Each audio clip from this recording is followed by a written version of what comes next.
What is up, bass fishing freaks? Luke Reeser here from Too Fat to Hunt Outdoors. Welcome back to an all-new episode of Tackle Tip Tuesday. Today on Tackle Tip Tuesday, I'm going to be showing you a brand new way to rig the NEKO rig. The NEKO rig is a great way to rig your plastic worms during a tough bite or any finesse situation. And today, I'm going to be showing you a modified way to rig it so that when the bite is super tough or you're fishing around extremely heavy cover and the regular NEKO rig is getting snagged up and won't get through the weeds, this way will help you land more fish. So stay tuned, folks. Tackle Talk starts right now.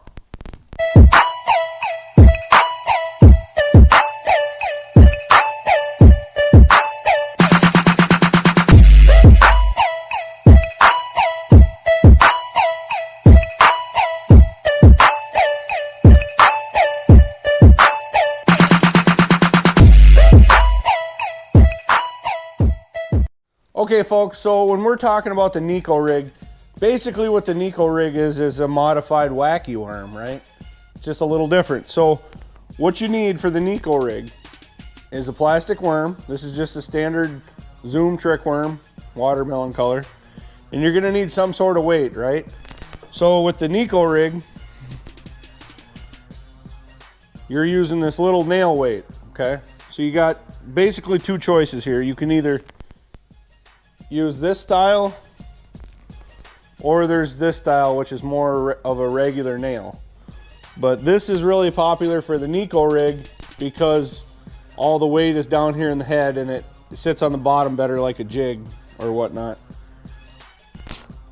So basically what you do is you stick your nail weight in the end of the worm, like so. That way when your bait falls, it's going to fall like this, and that weight is going to hit the bottom just like a jig head or a tungsten weight or whatever. And then you got your standard NEKO hook right here. It's VMC NEKO hook, weedless. And you're either going to put a band on there like you do with a wacky worm, or you don't have to. So I don't have a band with me, so I'm just going to rig it like this. So like so, okay? Then you tie your line here, and you got your NEKO worm. And you're gonna drag it on the bottom and it's gonna hop and whatnot, okay? So this technique works great, I think. If you're fishing clean bottom, gravel bottom, little rock, sand bottom, whatever, where you don't have a lot of cover to come through, even some heavier rock, you can fish this pretty successfully. But you got a pretty big hook here and it's open, okay? Which is great for hook sets and stuff. But what happens when you're fishing around heavy cover? What happens when you're dropping it down in a lay down, or if you're fishing, throwing into holes in the lily pads, you know, or throwing it through the duckweed and stuff? You're gonna get that hook caught up on everything. Believe me, I've tried and I've failed. That's where this is gonna come into play. Here, got your standard 3/0 Gamakatsu EWG hook, same hook that I use to flip every plastic in my box. Now what I'm going to do is I'm going to bring that weight back and say I'm going to be flipping this bigger cutter worm here. I'm going to stick my weight up here just like I did with the other worm. Okay. Now I'm going to take this big wide gap hook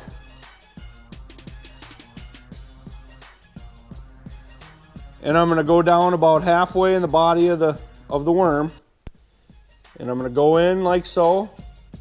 Come right back out, and I'm going to Texas rig it, just like I would any other Texas rig bait. Texpose. Now look at that.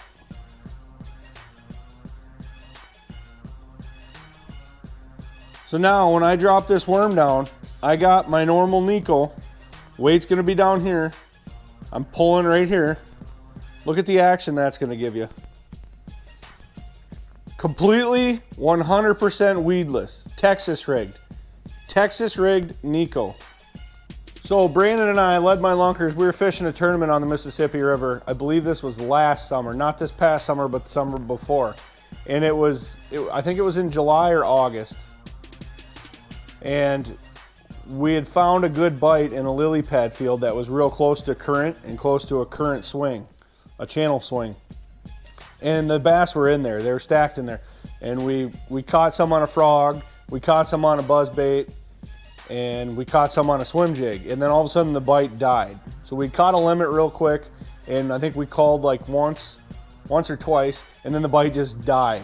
And we spent the next hour and a half just pounding that area, and we couldn't even get bit.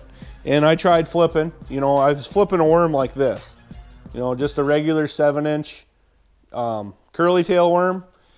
And I couldn't get a bit, couldn't get a bite. And I was like, God, I'd like to throw a NEKO rig in here, maybe throw, you know, be a little different, throwing into them pockets, into them holes in between the lily pads and stuff. So I tied on a NEKO rig, and I made like 5 flips, and each flip I made, it was just gunked up. My hook was just covered in slime and stuff, everything that's in the Mississippi River. So I remembered this rig,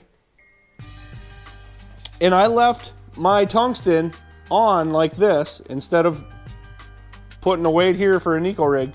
And I started flipping this, and 5 flips in, and I never had anything gunked up on my bait. And I ended up catching 2 fish. And I really think if I wouldn't have done that, those are 2 fish that I wouldn't have caught. And they both of them 2 fish were culls. And they helped us get a bigger weight. So like I always say, thinking outside the box and trying something different can help you.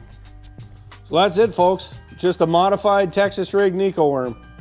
Texas rig right in the middle, upside down. So the next time you're out there and the bite's tough and you want to use your NEKO rig but you're in heavy cover, remember the modified Texas rig NEKO, and I'll promise you, you will land more fish. If you have not yet subscribed to my channel, go ahead and do that now. Hit the bell so you get notified every time I put out a new video. Clobber that thumbs up button. Luke Reeser signing off. Always remember, you're never too fat to fish.